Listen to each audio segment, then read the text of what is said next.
It's time for the Rick Smith Show. Now, here is the voice of the working class, Rick Smith.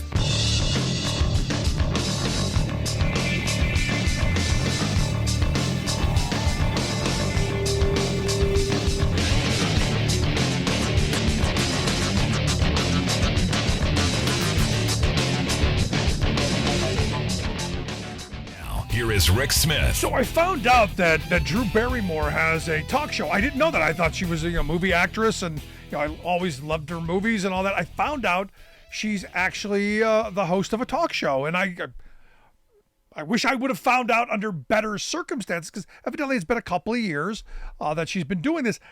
But I find out that she has this talk show because she's scabbing on the Writers Guild, and you go, why would you be doing this? Why would you want this kind of attention in this moment when all the country, all the working people, their eyes are on this?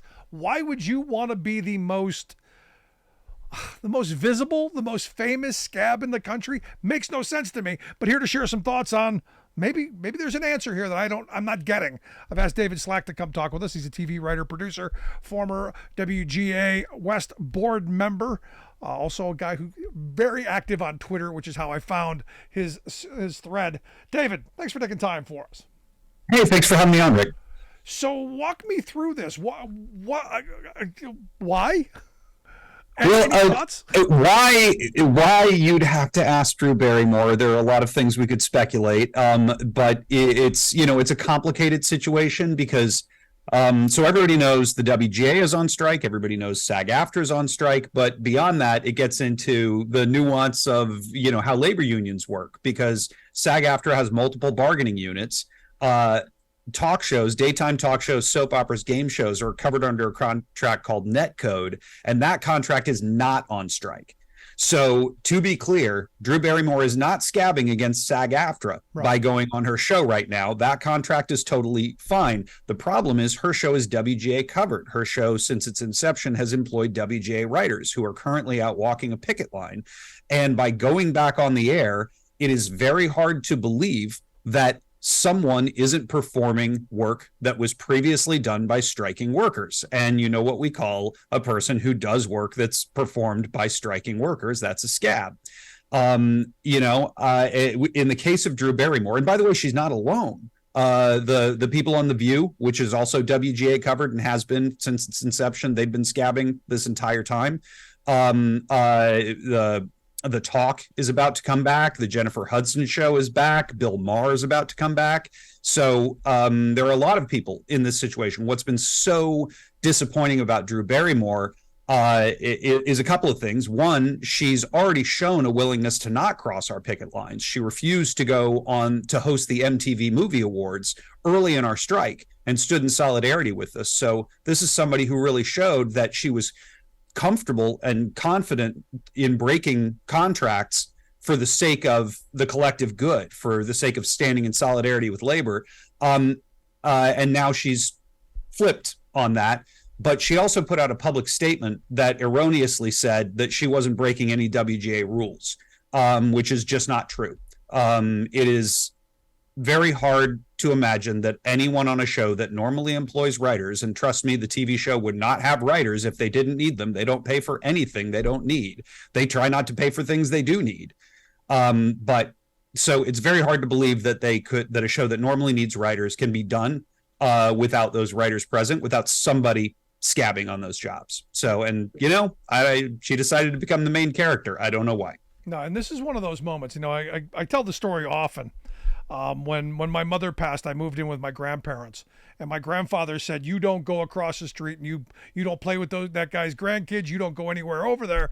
And I never knew why. And I asked him a couple years later, and I said, what was that all about? And he said the guy had crossed a picket line like 40 years before. It was a railroad picket, and the entire community ostracized the guy and the entire family. And this is where I'm looking at this moment going, as a society, we should be holding these scabs accountable in public, especially someone as high profile as Drew Barrymore.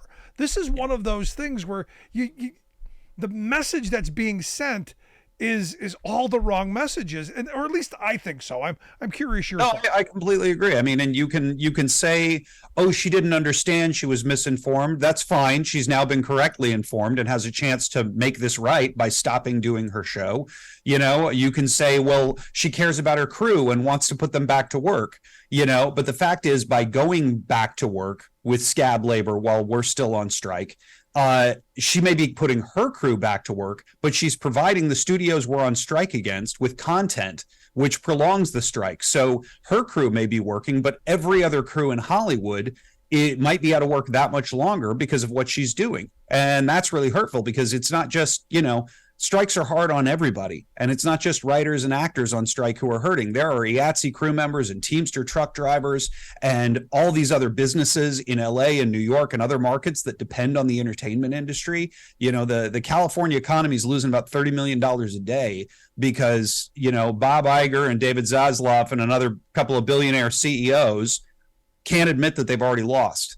And it's time to sit down and make a deal. No, and again, we started the show off, playing a quote from a rich guy saying, we need to cause more unemployment so that, those working people, they get desperate again and they're back in their place. And you're part of that. I mean, the writers are part of this. You've got the very wealthy who could easily afford all of your demands and all of your requests easily. They would not cost them very much at all. But it's the point. It's the point that they control you, and that you should be grateful for having a job, and that you should be in your place. And I see this more as that than it is about the money or about fighting over AI or any of that other stuff.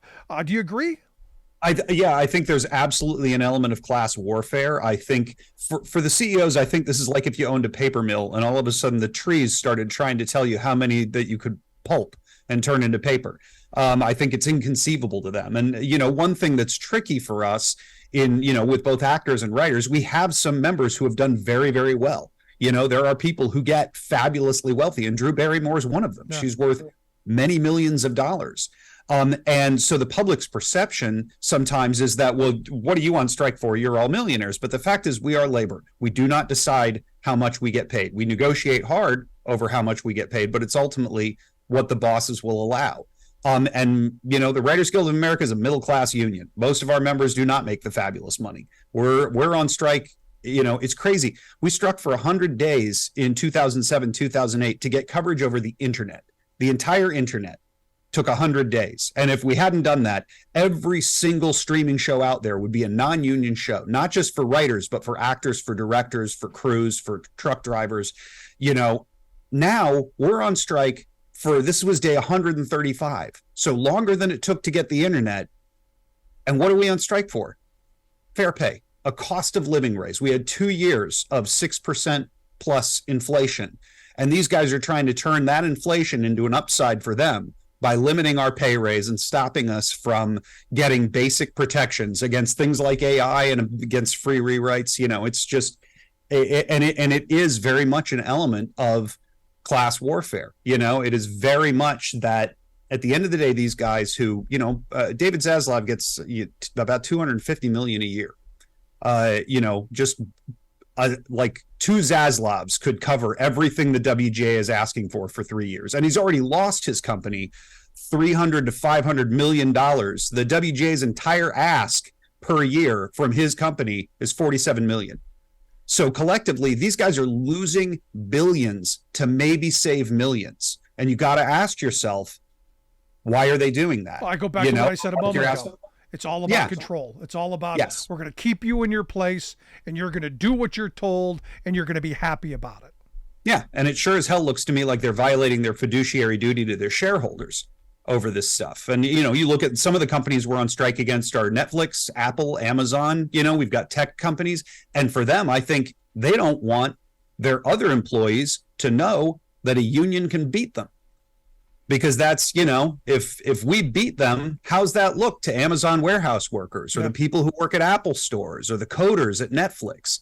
All of these are, largely non-union jobs that are ripe for unionization and in the most positive environment for labor organizing that we've seen, in maybe 60 years. So, I think they very much want us to lose. But the fact is, We're 135 days into this, and our solidarity is rock solid. We had a picket of showrunners. There's the writers who run television shows, who generally do very well, and there's not actually much at stake for a lot of them in this negotiation. We had I think about 400 show up at the Fox lot. It was so crowded you could barely walk, and they donated collectively in various forms with gift cards and Venmo and stuff. They donated about $40,000 to help our members get through this. So our solidarity is unbroken. It's just time for them to sit down and make a deal. And, the only reason I think that they won't is they can't get on the same page with each other because they're competitors.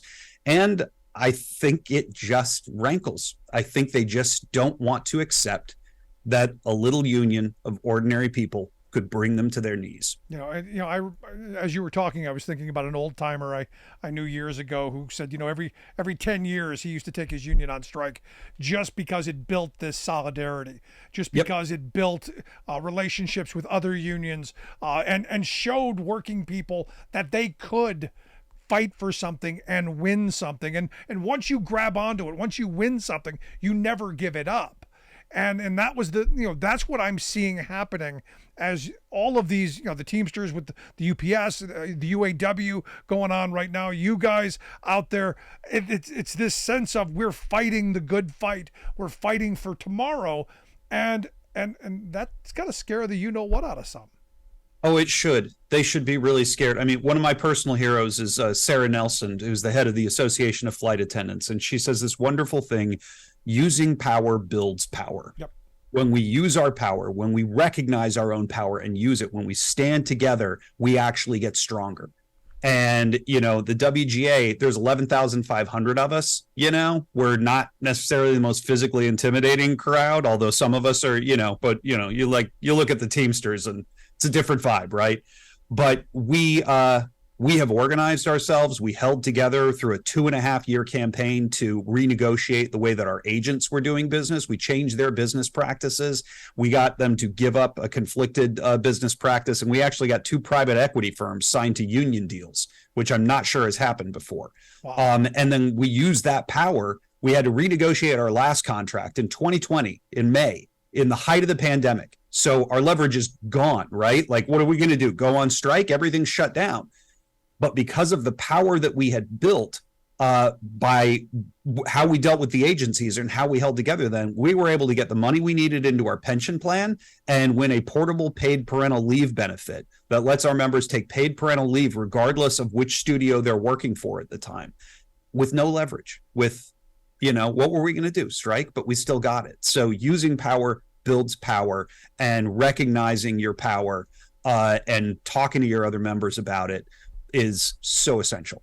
Let me ask you this, David, because, one of the things that I've been saying about what you and the SAG-AFTRA folks are striking for, and I've been saying this is the first battle in the AI war, in the tech war. This is the first, really the first battle in this war that the reason that all of us should be concerned about what happens to you, and why I've been calling for people to adopt a striker when they find a picket line, go walk with someone, bring water, bring a pizza, drop a couple bucks in the donation bin, help how you can, but most certainly get involved. But this matters to all of us, because if you're unable to stop what we see coming, the rest of us are, I think, doomed.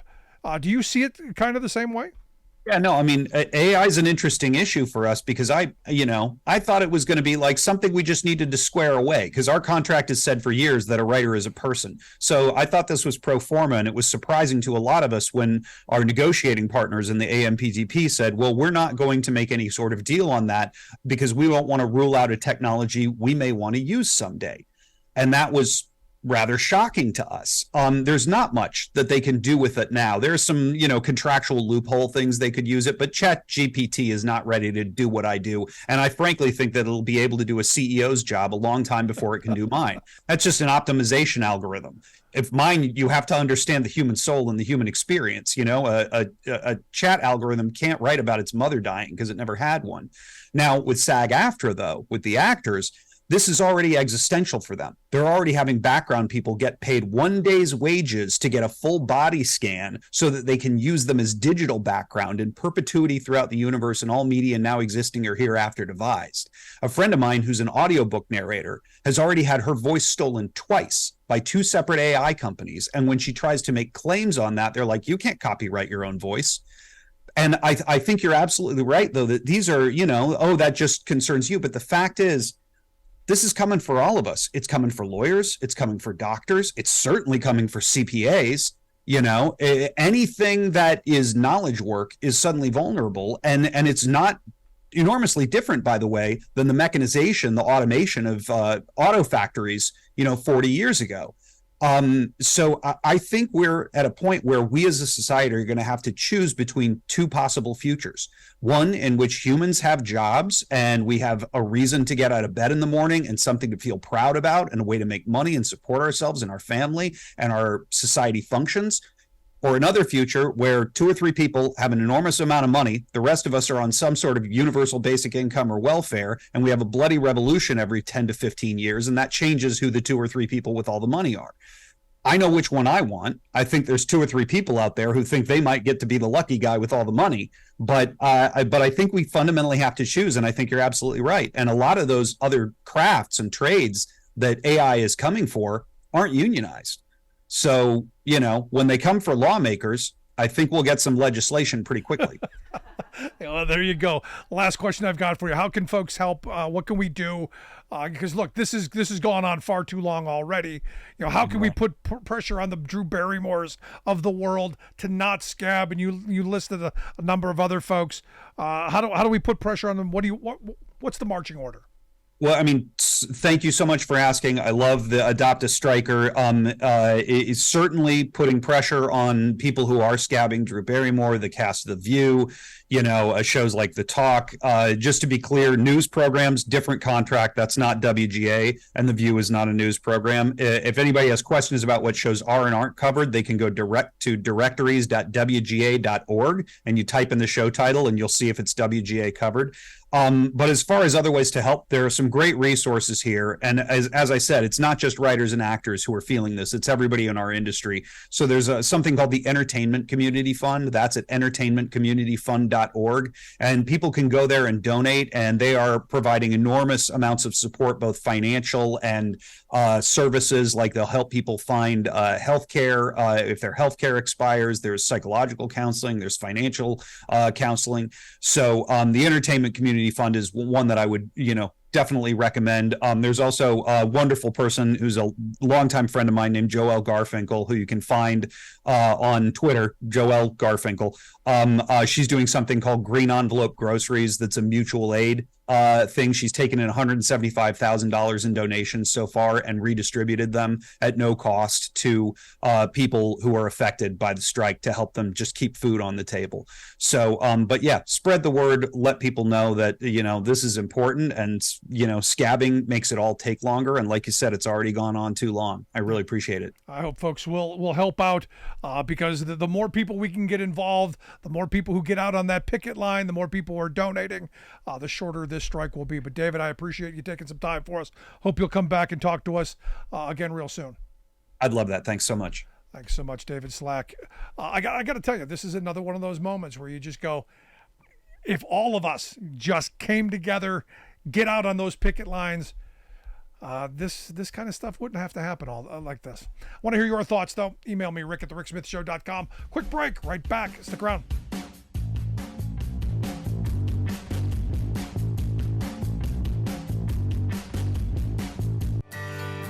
From the steel mills of Pennsylvania, to the auto factories of Michigan, to the modern makers movement, manufacturing makes our nation great. I'm Scott Paul, president of the Alliance for American Manufacturing.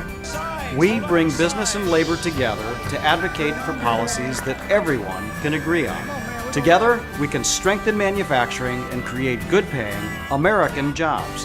Help us keep it made in America. We are AFGE, the American Federation of Government Employees. We represent 700,000 federal and D.C. government workers who are the vital threads of the fabric of American life. We support our nation's military. We take care of our nation's veterans. We protect our nation's borders. We respond to our nation's crises and natural disasters. We provide services to our nation's seniors. The American Federation of Government Employees. We work for America. The old factory towns in America's heartland have been taking a beating. Thing is, though, there's a light at the end of the tunnel. The new CHIPS bill that got passed will bring jobs back home and has already resulted in big announcements of major new factories opening. The American Recovery Package has allowed cities and counties to hire new police officers and firefighters and start rebuilding their communities again. We're finally turning things around after 40 years of screwing over working people. But will we keep moving in the right direction? That's our choice. I took 2 years of electric in high school, and I was the only girl in the class there. Here, I'm the only girl as far as installers go. I'm a single mom, too. I joined the union because it gave me options for healthcare and life insurance so that I know my son's taken care of. I like what I do. Like, this is the best job I've ever had. You think solar panels is more like California. You wouldn't think Appalachia would have any. It would be smart if the government would invest more in clean energy resources. So, I gotta tell you, I'm not a Swiftie. I love some of the stuff she's done. I've never really gotten into the music as much. I've seen her in concert once. Took my wife years ago to see Taylor Swift when we were in Cleveland. But I gotta tell you, I love who she is. Taking on Ticketmaster, and now this story coming out of, this is how it should be. She has the Eras tour film coming out, and she bypassed the big studios. In fact, as it's been called a giant middle finger to the alliance of motion picture and television producers, because Taylor Swift said, you know what, I'm not going to go through the major studios. I'm going to self-distribute this, to AMC and distribute it ourselves. So she went to SAG-AFTRA and said, hey, folks, want a contract? And basically gave them everything that they needed. And there will be this film coming out. And this is the kind of person that, I got to tell you, I thought Drew Barrymore was. This is not a person who needs the money. It's my view that these shows, with these extraordinarily well-paid hosts, should be paying their staff to keep them around during this strike. Should be helping them, and there are a number that are doing that. But to have someone say, you know what, we're gonna screw you. I'm gonna say this right now. I will never watch a Drew Barrymore show. And this is where, as a society, you need to turn away from these people. Because understand, while it's in our media structure, it's framed as, these writers, they're making all this money, they're wealthy, they just want more, they're greedy. You hear this about unions all the time. They're just greedy, they just want more. Without actually understanding that when they do better, we all do better. When they get better wages, hours, conditions, it trickles down to everyone else. You go back to the good old days, the heyday of the labor movement, back in the 60s when 35% of the private sector workforce was unionized. 35% of the other side, the non-union sector, made virtually the same wages, hours, conditions, because they didn't want the union to come into those places. So everyone did better. And what's happened since then? As we've, thank you, Ronald Reagan, firing the Patco workers, sending the shot across the boardroom that it was open season on unions and workers. What's happened since that moment? We've seen a deadlining of wages. We've seen conditions get worse. We've seen health care be taken away. We've seen defined benefit pensions totally eviscerated. and families struggling. The anger out there is real. And as I keep saying, the way forward are these strikes, which is why people should, as I've been calling for, adopt a striker. Reach out, walk with them, hear their stories, help support their families. Because again, I should have asked David about this. Out of this strike came the comment from an executive that this will go on as long as well, until people start losing their homes. And until they start getting kicked out of their apartments. So for me, this idea of, maybe we start breaking up some of these big conglomerates. Maybe they're too big to exist when they have this kind of outweighted power to do, as David said, lose billions of dollars just to save millions. And it's not about the money. It's about the point. It's about keeping people under their thumb, staying in control. Making those working people desperate and in their place. Hey, this is Ken Casey from the Dropkick Murphys, and you're listening to The Rick Smith Show. It doesn't matter what kind of weather. It doesn't matter what time of day or night. When Mother Nature's done her worst, the only thing that matters to us is keeping the lights on for you. The hardworking women and men of the International Brotherhood of Electrical Workers, dedicated to keeping the power on in communities all across the country. Because when bad weather strikes, we know what matters most. IBEW, the power professionals.